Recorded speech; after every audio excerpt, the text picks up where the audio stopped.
What's going on, guys, and welcome back to WrestleRant, where I, Graham Gius and Matthews, break down all the pay-per-views that I watch on the WWE Network, as well as on the Impact Plus streaming service. This is the first episode I've put up of WrestleRant in about a month. There's just been a lot of new network content going up on the WWE Network, USA Network, and I just haven't had any time to watch any old pay-per-views and break them down here for WrestleRant. But that ends today. For the first time in about a month, we're talking about an old ECW pay-per-view, ECW Hostile City Showdown 1994. So, for anyone wondering, I put up a few old ECW Super Show reviews about a month or so ago, and people were wondering, where can I watch these shows? They're not on the network, but they are on the network. If you look hard enough, if you go to In-Ring, I think the In-Ring category on the WWE Network, scroll down, you'll see WWE pay-per-views, WCW pay-per-views, and then you'll see an ECW row as well.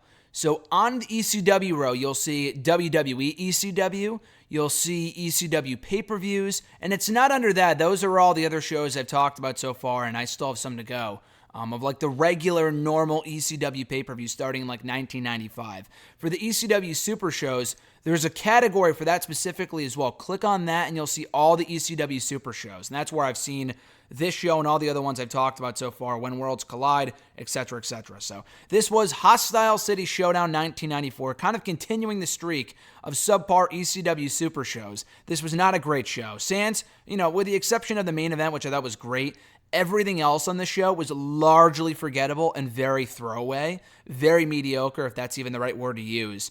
We kicked off the show with Hack Myers taking on Tommy Dreamer. This kind of sort of sucked. A very basic match. Dreamer won with a top rope splash on Myers. The match was fine. Really not all that exciting at all. The interesting thing about this match, my biggest takeaway from the match, was nothing that happened in the ring, but rather that the Philly crowd fucking hated Tommy Dreamer. And I had to rewatch this back and kind of go back and do some research and think to myself, was the guy a heel here? Like, I thought he came across like a heel. He didn't really have any heel tendencies, but he was booed out of the building by the Philly crowd on this show. So I'm like, okay, was the guy a heel here? What was going on? He was a face. He was supposed to be a baby face. I know he was your typical pretty boy. Obviously, ECW crowd, the ECW faithful didn't like that too much, but the guy was good enough in the ring where I was surprised that he was getting booed as heavily as he was, but they didn't care. They booed him anyway, so I thought that was interesting. He won the match, but they still booed him. They still booed him out of the building anyway, so that match was really only interesting for that alone. We were then supposed to have Chad Austin versus Donnie Allen, but the match never happened because 911 came down and chokeslammed everybody. Austin, Donnie Allen, the referee, even Commissioner Todd Gordon, who was the original owner of ECW before Paulie Dangerously. He was the original commissioner of the company. But yeah, so 911 comes out. He lays out everybody. The crowd loves this, but it was really more of an angle than anything else. This would have been fine for 911, but then he would show up on the show literally another 2 or 3 times. And I'm like, what the fuck? That is the key. That is like the definition of overexposure right there. By having the same star appear on the same show like 3 different times throughout the evening. That was just fucking overkill. But for what it was here, it made sense. I really had no desire, no interest in seeing Chad Austin versus Don E. Allen anyway. I barely know who either guy fucking is to begin with. So why would I care to see a match between them? So this worked for what it was. But again, I mean, that was really about it. If this was it for 911, I would have been fine. But then he would proceed to show up another 2 times on the show, which was, again, overkill. We then had in a dog collar match, Pitbull number 1, who was just the Pitbull by this point, and the Tasmaniac, a.k.a. Taz. The match really was not any good. They treated it like a strap match. That's essentially what this was. The dog collar matches, I don't think that's what a dog collar match normally is.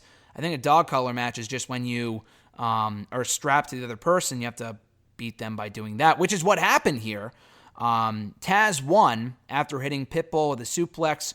So he won by pinning him, despite the fact that they treated this like where you had to touch every turnbuckle. So maybe it was a steel cage type situation where you can win by pinfall or submission or by these other means. Like with a steel cage, you can kind of go through the door or over the top, or by winning by pinfall or submission. Here, I guess, was kind of the same thing. It was very confusing. The match was no good. So then the other Pitbull debuts after the match. I forgot what his name was. I forgot what they called him, but he's Pitbull number 2. So they debut.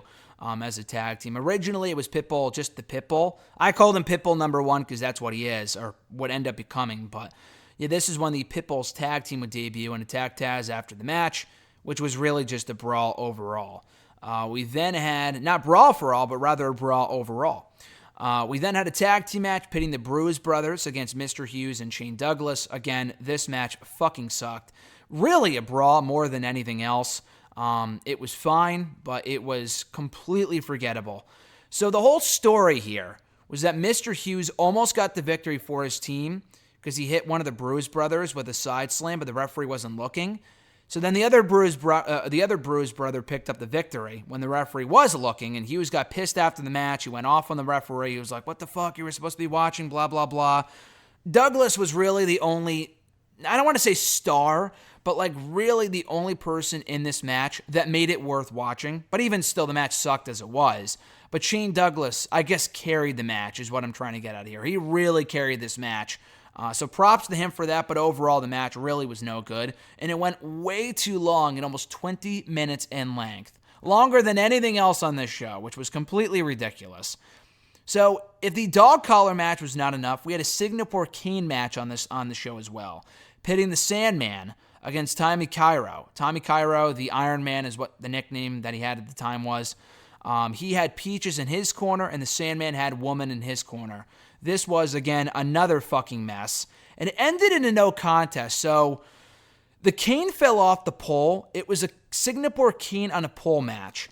The cane fell off the pole, which was very high up in the corner of the ring. So Woman picks it up, hands it to the Sandman, who then beats up Tommy Cairo with it. And the referee sees this, and I guess either DQ Sandman or just throws the match out. I saw disqualification online, but Joey Styles called it a no contest, that it was thrown out, whatever. So I'm going to say it was a no contest because that's what they were calling it on the show. This made absolutely no sense.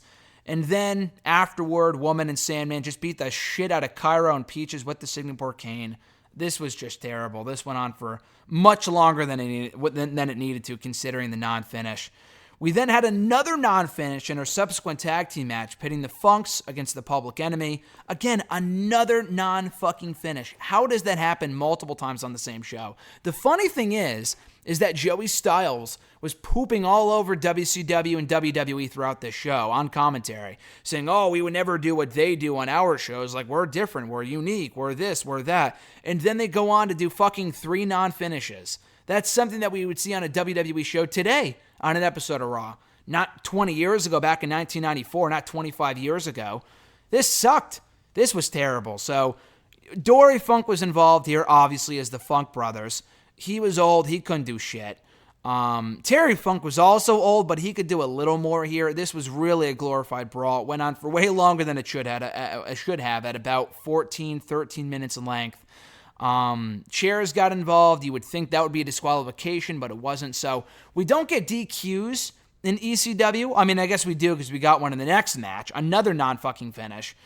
But we don't get DQs normally, but we do get a lot of no contests, which is just bullshit. So 911 comes out again, chokeslams the referee, which is what causes it to go to a no contest. And then to close this whole thing out, Terry Funk pushes Rocco Rock of the Public Enemy off the Eagle's Nest, which is where Joey Styles resided, the kind of the balcony of the ECW arena, which was a cool spot. Everything else about this, though, was complete shit. We then had for the ECW World Television Championship the sole title match on this show. It was Mikey Whipwreck, the champion, coming in, facing the challenger, Rockin' Rebel. Rockin' Rebel, for like 3 minutes, just beat the holy shit out of Whipwreck, who was a glorified loser. He could have put Whipwreck away at any other point in this match. He just chose not to. And then he got himself disqualified for using a chair. So he is the biggest idiot in ECW for coming so close to winning the championship, but apparently he does not care about the title. He doesn't care about the championship because he got himself intentionally disqualified. He chose not to win the championship, which was so fucking stupid. And it made Whipwreck look like a loser too, which is what he already was, but still as a champion, that's not a great way to book your champion. Rockin' Rebel had Jason in his corner. He got involved at a few different points. So he gets disqualified. Out comes Taz, who attacks Jason and Rebel to make the save for Whipwreck. And then out come the Pitbulls to attack Taz to further that feud from earlier. So That was one way of getting them all on the show again and furthering that feud, but the match itself was really nothing special at all, as you could probably tell. We then get to the main event, which was easily by far the best thing on this entire show, and even that was questionable because the finish was terrible. It was Sabu versus Cactus Jack, a.k.a. Mick Foley. Sabu had Paul E. dangerously in his corner, and 911. Again, 911 all over this fucking show. Sabu had a lot of great spots in this match. He's very hit or miss with a lot of stuff that he does, but I thought he put in a great performance here. He hit a leg drop on Cactus Jack at ringside through a table, which was pretty cool. He then hit a moonsault through a table to Jack at ringside as well, which was also awesome. Despite all of that, what wins Sabu the matchup, what earns him the victory, is Paul Heyman knocking out Cactus Jack with a telephone, a signature phone. And that's how Sabu wins. That was so fucking weak. But the overall match that was really good probably it was like 13 minutes in length. So it didn't have to go longer, but if any match was to go 18 minutes, like the Bruise Brothers tag team match, this would have been it, because this was actually really good and the crowd was into it. So Jack goes crazy afterward. He knocks out 911 with a chair shot to the head, and then Cactus Jack and Sabu brawl to close out the show. And then we had two very good promos to close out the actual show, because usually they close out the show with promos on these ECW Super shows. So Cactus Jack cut a great promo per usual on Sabu, saying they have unfinished business, and he spits on the ECW tag titles, I believe. So that was that. And then we hear from Paulie dangerously talking about how when Sabu sees Cactus Jack again, Cactus Jack is a dead man. But this was a very good match. Terrible finish. Very weak.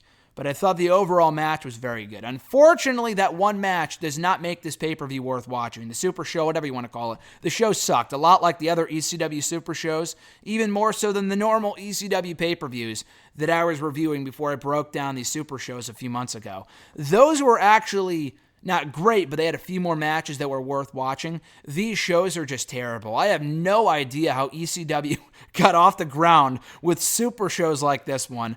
This sucked. Maybe it's just worse in retrospect, and I'm just kind of going by today's standards, but I wasn't even expecting like 5-star mat classics. Like, none of these matches were any good at all. The brawls got old very quickly. So if there's any one match to watch from this show, it would be Sabu and Cactus Jack. Overall, though, I would not waste your time. Despite the fact that it's a 2-hour show, it clocks in at around an hour and 54 minutes. It's a quick watch, but I still would not recommend that you go out of your way to watch the show, with the exception of the main event, just because overall it was a glorified waste of time. So that was ECW Hostile City Showdown 1994. Thank you guys for checking out my review. I appreciate it. Be sure to like this video, drop a comment, share the video, and subscribe to the channel for more content. Hopefully, we'll have more WrestleRant videos up more regularly going forward. I've just been very busy for the past month or two, and kind of beyond that as well. So we'll see. I'm not sure if this will continue. This will remain a Monday video thing. But now that I have a new laptop, I might be able to bring back the Monday Motivation Injection of Inspiration videos I was doing about a year ago. So I'm hoping to do that, go back to doing that very, very soon. So stay tuned for that in the not-so-distant future. Until then, guys, have a great rest of your week. I'm Graham G. Matthews, and I'll catch your ass down the road.